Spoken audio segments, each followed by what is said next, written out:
smash some of them down? It's not as easy. It's not as easy as that? Well, but because these walls are not solid walls, they're just skins. They're thin plaster skins. I mean, they're that thick.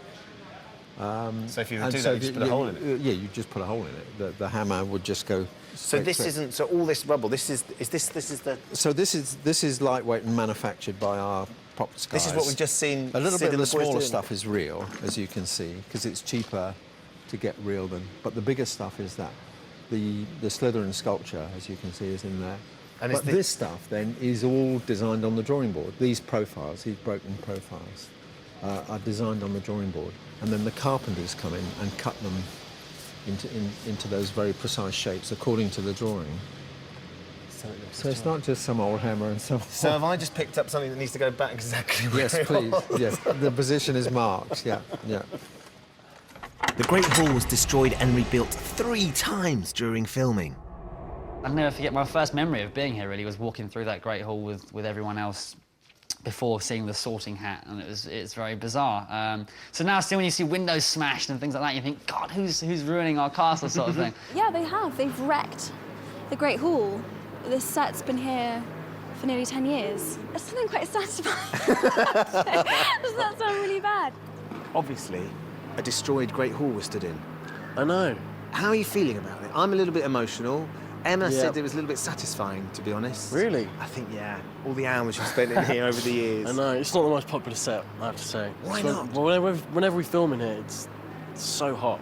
Really? And it's always really long scenes, and it's usually filled with food that's been there for like a week. You can't eat. Yeah, exactly, yeah. And so I can understand that a little bit, but yeah, no, it's quite sad seeing it all smashed up, because we've kind of grown up here, so... It's odd. I mean, we just sort of just went on going, who's done this then? Who's been this careless? But, yeah, no, it is. It's bizarre seeing it like that, but equally I wasn't that sad because about 2 weeks later it was redone. You see, it's the magic of film. It's fine, really. You get over it quite quickly. At times, there were hundreds of actors battling amongst this wreckage, but filming magical combat is not like your typical war film. It's not like a sword and sandals where they're fighting a clash of metal or plastic on plastic or wood on wood. It's when you're fighting with wands, actually, it's more like orchestrating a ballet. Because all the big sort of battle effects are put on afterwards. John Richardson, our visual effects supervisor, happily blew all kinds of things apart and set fire to them and had a great time. But the actual the what would be gunshots or sword fights or arrows hitting, whatever they are, of course, are magical spells that are added afterwards. Behind every magical spell, there's a wand, and you'd be right in thinking there's a few of those kicking about on set. We literally made thousands of wands. I mean, obviously on Deathly Hallows, there's big battle sequences. Sure. So there's hundreds of people running around with wands. So we've had to produce, well over 2,000 wands just for the generic running around. 2,000. Yes, yeah, and then but also over the period of the 10 years, we've probably produced over 130 character wands, and then probably that multiplies because we produce at least 6 of each. Once we produce a wand for a character, we have to produce at least 6. And if you take like Daniel's wand, the Harry's wands, we've probably produced over 70, 80 of those at least, because he wears them out. They get worn. He wears them out. He's worn his wand out. He fiddles with them all the time, and the paint wears off, so the numbers just get bigger and bigger and bigger all the time. Of course, one of the things that's going to be important in this battle is your wand. And speaking to Pierre, who devises, creates, makes all these extraordinary props, he was telling me, a little secret, you have gone through, worn out, Daniel Radcliffe, 80 wands over the last 10 years. Yes. What on earth have you been doing? 80? 80. It's 80. 80. I thought you said 8. No. 80. You have... Wow. Not 18, not 8. You have ruined... No, let's not say ruined.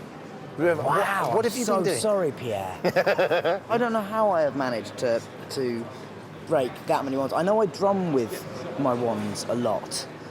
So I bang them against my leg and sort of do some rhythm, and that's when people say things to me like, can you drum down? I said, no. He said, no, I thought not. That's the kind of time people say that to me.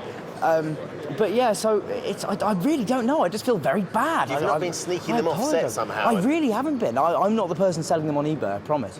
But with all those wands in circulation, it must be pretty hard to keep tabs on them if there are any light-fingered wizards out there.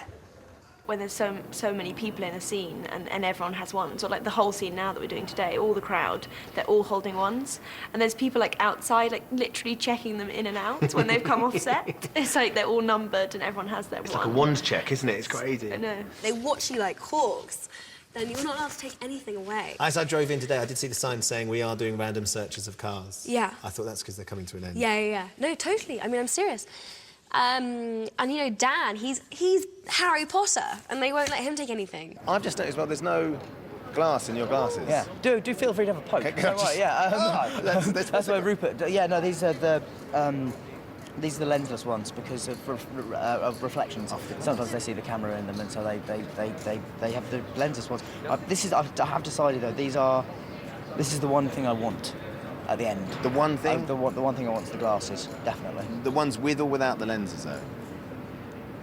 Without. What have I swirled away over the years? I'm sure I might have taken something. I took a piece from the chessboard.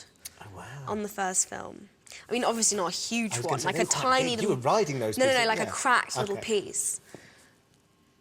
Oh, God, do I still have it? What if I threw it away? So will they be finding their way home to the Radcliffe by household? Any means necessary? Yes, Magic. they will. It may be that... what was that thing I heard someone say once? It's easier to ask for forgiveness than permission, so I might go steal them. After the break, we hear what happens when Ron and Hermione finally get together. I mean, the first take, just kind of leaning in, and then his face is getting closer and closer. And Emma shows off her battle scars.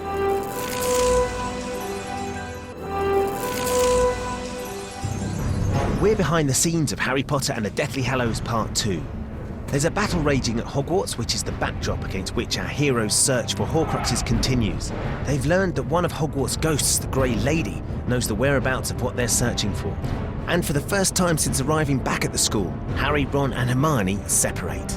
So Harry's tearing around Hogwarts, desperately trying to find the Grey Lady, because he's hoping she's going to point him in the direction of one of the last Horcruxes. And this entire set has been constructed specifically for this scene, which is going to end up being really short. It's just incredible. But do you know what? The real action is happening elsewhere. After years of wondering whether these two were ever going to get it together, we're about to find out. These girls are gonna kill me, Harry. So, they're like running through Hogwarts, going down to the Chamber of Secrets, climbing down, going down into the dungeon, all scary, dark, creepy, and get into the Chamber of Secrets, and they go and they get the Fang, and Hermione destroys the Horcrux. They've killed this Horcrux. They've nearly died doing it. They might die in the next 10 minutes out in the battle. They've just got to snog. Yeah. Oh, no, it's not just a snog. No. It's like a you are the love of my life kind of moment. I don't know, it was just... I don't want to say we was dreading it, but it was just... It wasn't something I was really kind of looking for. We knew it was going to be a kind of awkward moment. Well, I don't know who kisses who. It just happens. It just happens? It just happens in this, yeah, magical way. I mean, the first take, just kind of leaning in, and then his face is getting closer and closer. It was quite weird. It didn't really feel right, but it was just I've known him for so long, really. When we went for the first take, she just made up her mind that right, let's just do this properly, and so she just grabbed Rupert and went for it. We both went in, tried to go in really quickly and get it done really quickly. We both actually kind of bashed faces a bit too much. But I think that's the one he actually is going to use in the end. So it was fine. It wasn't actually as bad as I kind of built it up in my head. So yeah. Is she a good kisser? The nation need to know. The world needs to know. I actually have no memory.